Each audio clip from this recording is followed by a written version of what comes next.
when you're narcissistic and you feel sort of small inside about yourself on some level, if somebody criticizes you or in some way kind of, I don't know if insult is the right word, or if they disrespect you in some way, at least in your mind, if you're narcissistic, then that's called a narcissistic insult. Okay? An example of that is you're driving along the road and somebody cuts you off in your car, pulls right in front of you or something like that, right? That's to a person, well, to any of us, this is the example I was going to use for you guys. I mean, all of us get upset about that, right? But not all of us run that person off the road or shoot him, or some of the stuff you hear about in the news, right? You hear cases where people do that, right? Pull up alongside the guy, whip out a gun, and shoot him. What would drive somebody to do that? Well, I would hesitate to guess here to say that some of those folks might have narcissistic personality disorder. So that what's going along in their head is, how dare that person cut me off? Do they know who I am? That's that sense of entitlement, that sense of grandiosity. Like, do they know who I am? Well, how could they know who you are? They're just driving down the interstate. They have no idea. And sometimes it might be just a little old lady or something. But they get this huge amount of anger because it's this insult that they to their self-esteem. It's in their heads anyway. It's an insult to their self-esteem. Probably the person didn't mean any of it. They either weren't looking, or maybe they were, being inconsiderate. But most of us don't get so angry we kill somebody over it. Some of these folks might. Not all of them, of course, but that would be called a narcissistic rage, the anger that they get, and the feeling is an insult, the narcissistic insult. Another example of this would be if anybody's ever been in a position of supervising other people, like in a job or something. You might have some young whippersnapper that thinks he knows all the stuff, and he might be narcissistic. Okay, well, you try to correct him, or you try to give him some examples of maybe better things to try, or saying, if you say something like, hey, I got a lot of experience doing this, and maybe you should try it this way. These folks, if they're narcissistic, they're going to get pretty angry about that. They don't like that. To them, that's a criticism. That's an insult.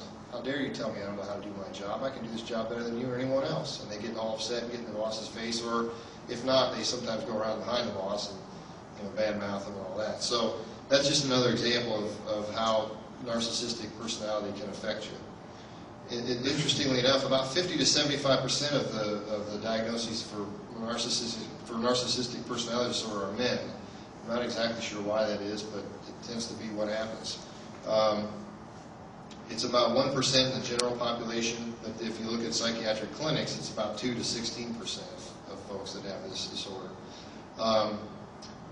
It's not. There's no medicine for this, for treatment. I mean, it's basically just psychotherapy, and at the end we'll talk a little bit about how that works. But a lot of it is really gaining insight into yourself and learning, hey, I got some of these issues. Sometimes I feel small about myself inside, and working through that and realizing, hey, that's a bunch of malarkey. You're not any smaller than anyone else. So the psychotherapy or the talk therapy is really the only treatment that we know of for that.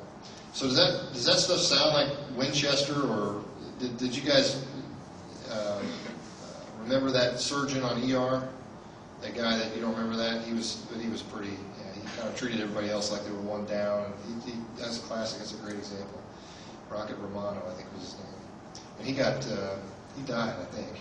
Helicopter fell off the top of the building, I think, and crashed on him or something. So that was after he lost his arm. And didn't he lose an arm by the helicopter? I think he lost his arm before, right? And then he was out in the area. And that's been a few years ago. Okay, so that's the end of the cluster B stuff. Now the cluster C, which is the third and last category, these are folks that are more fearful or anxious in their personalities. Cluster C includes avoidant personality disorder, dependent personality disorder, and then obsessive compulsive personality disorder. Yeah? I had a question, Dr. Henley, on the narcissism. Yeah. Is it a common thing, because I've seen like with adolescents a lot when they reach a certain stage and they're really self-absorbed, like with appearance and this and that, is it very common that most, or if not all, adolescents will go through a phase or a stage where they have a lot of narcissistic traits without the actual diagnosis or a disorder? Yeah, I don't know any numbers for you on that. The question was, is it common for most adolescents to go through, or at least a lot of adolescents to go through a stage where they have a lot of narcissistic traits? I'd say traits, yeah, I don't know what the numbers are as far as how many and which would go into narcissistic personality disorder. I will say, in my experience, a lot of times these are folks who have had some type of traumatic thing as a child. So maybe mistreated by a parent, or parents leave, or something, and it's something that sort of leaves a hole in their self-esteem. Yeah, and then they overcompensate by they feel sort of broken, I guess, for lack of a better word, or inadequate, And maybe it's because mom or dad left early on, and they were sort of left with this feeling like, God, if they loved me enough, if I'd have been a good enough kid and it was worthy of being loved like every other kid, maybe mom or dad wouldn't have left.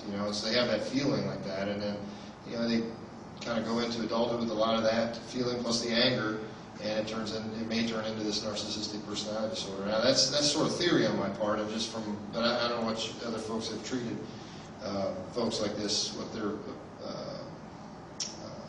their experience has been, but mine has been somewhat like that. And you hate to make generalizations like that, but I mean, these things come from somewhere.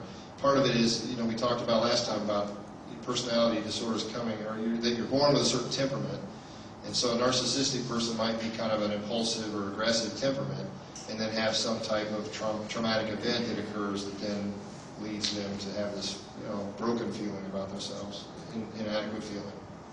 But I don't know numbers as far as adolescents. I think, in general, adolescents do have a sense of entitlement, most of them, I'd say, the ones I've interacted with, and even myself, if I remember back to when I was. We all sort of felt, kind of indestructible and, self-important. And so, as far as cluster C, we're going to talk about avoidant personality disorder real briefly. And the reason it's brief is because, do you remember, well, for those of you who weren't here before, we talked about social phobia, or social anxiety disorder at one point. And there has actually been a study showing that avoidant personality is really the same thing as social phobia. These are folks that are kind of socially anxious. Always worried that in a group of people, they're always worried that people are going to laugh at them, or that they're going to do something embarrassing, and folks are going to notice, that people are going to negatively evaluate them in some way, like look at so and so, look what he's, look how weird he is, stuff like that. And this is all, of course, in their head. I mean, it's more a psychological fear than reality, but that's kind of how they feel. The avoidant personality disorder, it sort of is what it sounds like it is. They end up avoiding a lot of things, a lot of people. So they won't be around people much. They'll avoid a lot of other things in life. And a lot of it comes from this anxiety.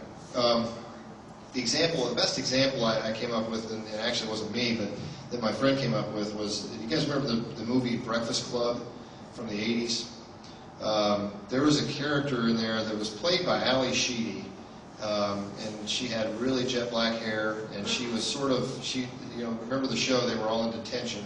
She was kind of withdrawn and wouldn't, she'd always have her head down during any conflicts. She'd kind of avoid everything, She wasn't right up in everybody's faces or anything like that. She was kind of the opposite. And then at the end of the show, it kind of came out that she was really anxious, really anxious around people and such. So it's sort of, I think it's a pretty good character. I wish I could remember the character's name. Does anybody remember that?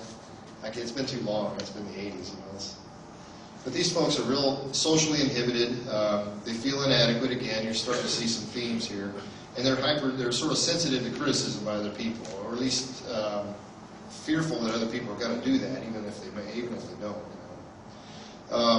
It's equal in men and women, and it's probably like 0.5% to 1% in the general population. Although social phobia is higher, so if you think that they're the same thing, then it's probably a little higher than that. And treatment, actually, if it's really similar to social phobia, there are some medication treatments for that, but psychotherapy also. Remember what we talked about with anxiety is anytime you want to treat something, anytime you want to treat a fear of something, how do you do it? You expose yourself to what you're afraid of. You don't have to do it all at once, but, you don't have to, if you're socially phobic or avoidant, you wouldn't necessarily say, get up and give a speech to, 100 people. That's sort of, you could do it, and it would help, but it would be pretty terrifying.